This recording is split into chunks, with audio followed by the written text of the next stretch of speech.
William Morrow and Harper Audio present The Reluctant Suitor by Kathleen E. Woodiwiss, performed by Charlie Albers. To my very good friend, Laurie McBain. If we thought any more alike, we'd be identical twins. 1. Wiltshire countryside, England, northeast of Bath and Bradford-on-Avon. September the 5th, 1815.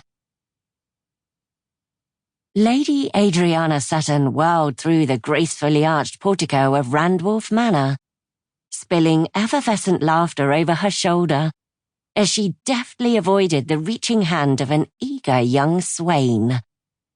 In copying her lead, he had jumped down from his mount and raced after her in his zeal to catch her, before she could dash up the stone steps and escape into the Jacobean mansion of her family's closest neighbours and friends.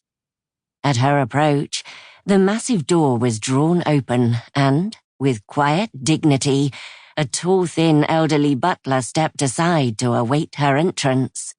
"Oh, Harrison! You're positively a dear," Adriana warbled cheerily as she flitted through the spacious vestibule. Safely ensconcing herself in the hall beyond the steward, she spun about and struck a playfully triumphant pose for the benefit of her pursuer, who came to a teetering halt at the threshold, causing her to lift a brow in curious wonder. As zealously as Roger Elston had dogged her heels in his nearly year-long quest to claim her for his very own, even intruding when not invited, it seemed as if his dread of the late Lord Sedgwick Wyndham, the 6th Marquess of Randwolf, had actually intensified rather than abated in the months following the nobleman's death. If there had been occasions when Lord Sedgwick had grown exasperated by the apprentice's impromptu visits, it certainly hadn't been the elder's fault, for Roger had seemed unusually tenacious in his endeavour to win her hand. As if that had been even remotely possible. His gall had reached amazing limits. Whenever formal invitations had been extended to select groups or close friends were enjoying private dinners with the Wyndhams or her own family, as long as she had been a participant, her single-minded admirer would present himself on some pretext or another, if only to speak with her for a moment or two. It made her rue the day she had ever yielded to his first unannounced visit to her own home at Wakefield Manor. Even after his audacious proposal of marriage, which her father had answered forthrightly by explaining that she was already committed, Roger had continued to chase her hither and yon. As much as she had foreseen the need to issue a stern directive that would have permanently banished the apprentice from her presence, Adriana had not yet subdued the qualms that plagued her.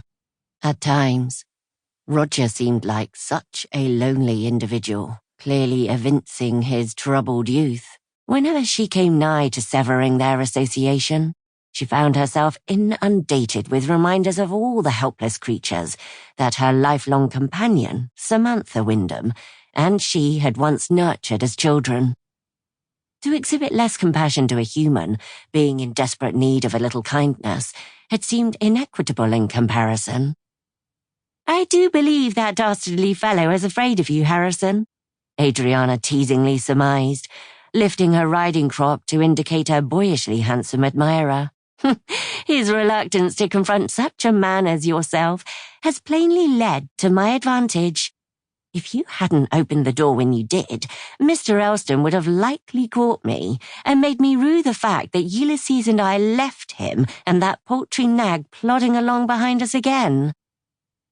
Although Roger had not been invited on their planned outing today, he had nevertheless shown up at Wakefield Manor, just as her friends had arrived on horseback, to join up with her and a recent female acquaintance.